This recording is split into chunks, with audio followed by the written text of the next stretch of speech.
Hello F11 members and welcome to the Fundamentals of Post-Production video tutorials for issue 72, January 2018. At the request of an F11 member, I'm now going to do this tutorial on focus stacking. And to illustrate that technique, what I've got is a shoot from last October in Franche-Comté, down in a gorge there with this tree trunk with some beautiful mushrooms growing on the tree trunk. And if you look at the three images here I've highlighted, they've been shot with different focus points. As you can see, the composition required real depth in the picture, and so this image here has been shot with the focus on the foreground. If I just zoom in there, you can see the foreground is nice and sharp, but if I go to the background, you can see the focus is falling off. Interestingly, I shot this at an optimum aperture of f11, so rather than stopping down to f22 and encountering all the problems that diffraction brings when you're shooting at minimum aperture, I chose to rely on focus stacking. Now if I look at the second shot in the picture, you can see that that's been focused on the middle ground here. That's nice and sharp, but the foreground is falling off just a little bit, and the background is just not quite as sharp as it should be. And in the third image here, I exposed for the background, and as you can see, the middle and foreground is dropping off focus.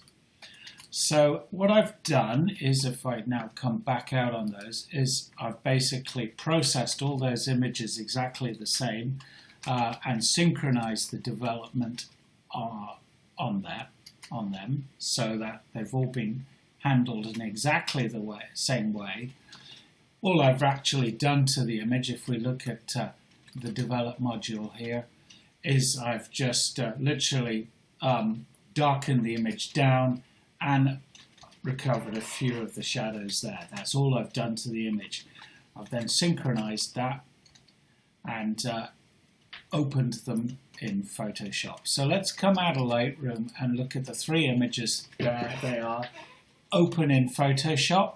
So what I need to do now is actually just stack them in layers. Okay, so I'm going to stack, first of all, this image on the left was shot for the foreground, the image on the middle was shot for the middle ground, and the image on the right was shot for the background. So I'm now going to take this middle image here, highlight this one, and I'm just going to select all, cut and close it. Now I've got an action to do that, so I do that. Close that, play that, and now if I select the image on the left and click on paste, I've got that image on top of the other one now. If I bring my layers palette in here, you'll see what I mean. You can see that layer is on top of that one now. So I'll come back to the other image here and play the same action. Select cut and close, play that, and now just paste the other one on top of it. And I now have the three images on top of each other. So what I now need to do, this is a really simple technique actually, and one that's useful to have in your armory for when you really need these critical depth of field, this really deep depth of field. So here we go. I'm going to select all the layers. So I do that just by holding down Command and selecting them. And now I go to Edit, and there's an Auto Align Layers. I click on that and up comes this palette here. And you can see I just leave it on auto and click on that. So now it's just aligning the layers. They were actually shot on the tripod, of course, so they should be pretty well aligned. But one thing you need to be aware of is that when you shift focus, the actual composition changes minimally. So actually, the registration of these pictures is not perfect and that's what Photoshop is working on now. Okay, so that's done that. And the next thing I do is, again, with those 3 layers still highlighted, still selecting the 3 layers, I now go Edit and Auto Blend Layers. And up comes this command here, Auto Blend Layers.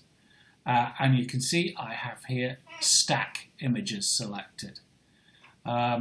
I've also selected for it to do content-aware fill on any transparent areas. There aren't any, but nevertheless, that's ticked. And now Photoshop is blending the layers. It's going to take a minute or so, less, 30 seconds maybe. And it's done it. So now let's see what we've got, and you can see layer 2 merged here. I'm going to come along to my actions here and just flatten the image now.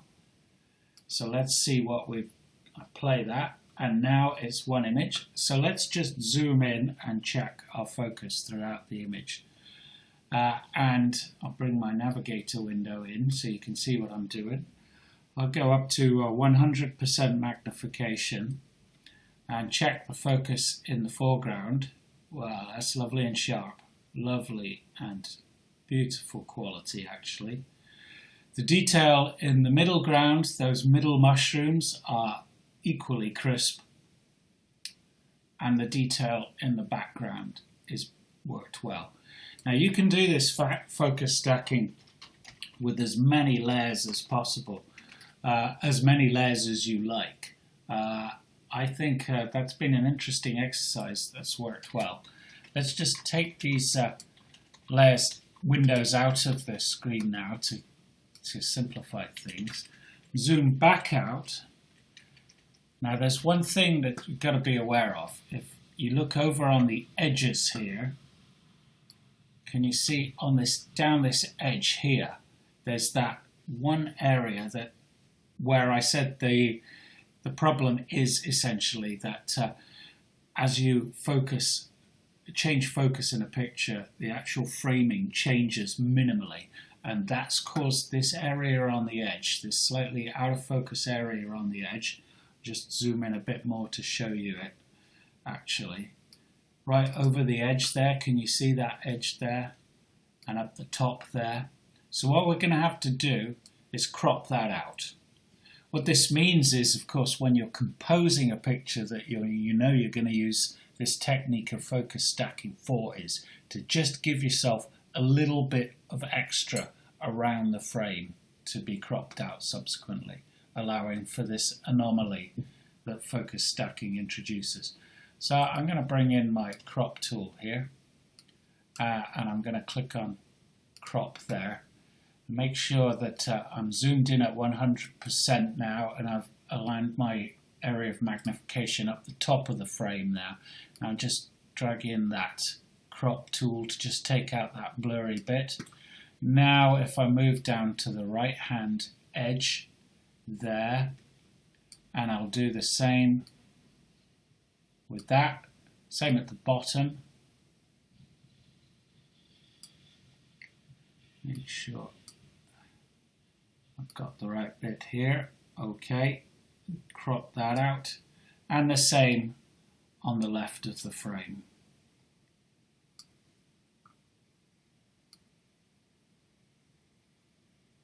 I'm actually moving the window frame there, not the crop tool.